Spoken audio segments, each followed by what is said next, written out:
Hello दोस्तों। राहु, चंद्रमा और बृहस्पति तीनों चार कॉम्बिनेशन बनाते हैं। पहली राहु और चंद्रमा की युति, दूसरी राहु बृहस्पति, तीसरी चंद्रमा बृहस्पति और चौथी तीनों जब इकट्ठे हों तो इनके अलग अलग असर आते हैं, जिसकी वजह से लोग कंफ्यूज हो जाते हैं क्योंकि कुछ कॉम्बिनेशन अच्छी हैं और कुछ खराब हैं इसमें से। जैसे कि चंद्रमा और बृहस्पति, हमें मालूम है ये गज केसरी योग बनाते हैं, तो ज्यादातर लोगों के लिए अच्छे इफेक्ट, धन प्राप्ति इत्यादि के लिए और ओवरऑल लाइफ अच्छी ही निकलती है। मगर राहु जब चंद्रमा के साथ हो तो चंद्रमा को ग्रहण लग जाता है। इस केस में चंद्रमा मन के कारक होते हैं, माता के कारक होते हैं, तो माता के ऊपर खराब असर आ सकता है और व्यक्ति के मन में ये वहम उत्पन्न कर सकते हैं। और राहु चंद्रमा की अगर युति हो कुंडली में तो इस भ्रम की वजह से व्यक्ति यदि ज्योतिष में है जैसे, तो वो बहुत ज्यादा उपाय करेगा, अलग अलग ज्योतिषियों के पास जाएगा, अलग अलग तरह के उपाय पूछ के वो करते ही रहेंगे, चाहे उनकी जिंदगी ठीक ही चल रही हो। राहु जब बृहस्पति के साथ होते हैं तो इसको समझने के लिए, राहु धुएं के कारक है, स्मोकी प्लैनेट है, बृहस्पति हवा को दर्शाते हैं।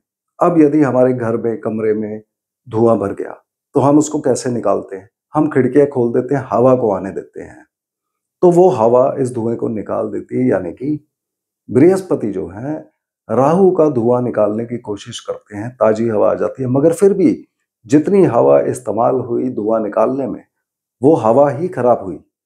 तो इस कॉम्बिनेशन में कहीं ना कहीं बृहस्पति पर खराब असर पड़ने का काफी चांस हो जाता है।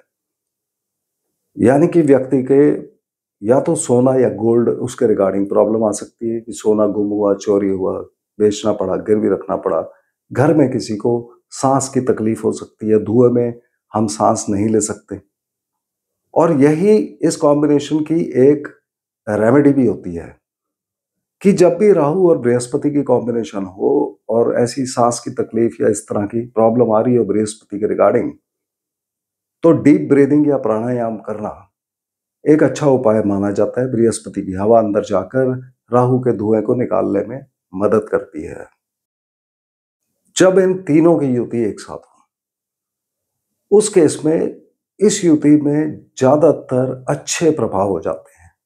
जबकि पहले में राहु चंद्रमा और बृहस्पति को खराब कर रहे थे, जब तीनों इकट्ठे होंगे तो चंद्रमा और बृहस्पति ये ज्यादातर भाव में अच्छे होंगे, सिवाय जब 12वें भाव में ये युति बन रही हो तो तीनों ग्रहों के खराब होने का चांस हो जाता है।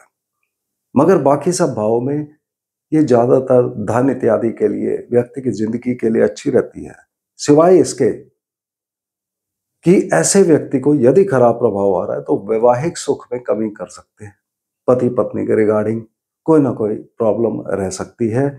और साथ ही ज्यादा उम्र की स्त्रियां घर में जो होती हैं, जैसे कि माता या माता तुल्य स्त्रियां, इनके रिगार्डिंग कोई ना कोई प्रॉब्लम आ सकती है व्यक्ति को।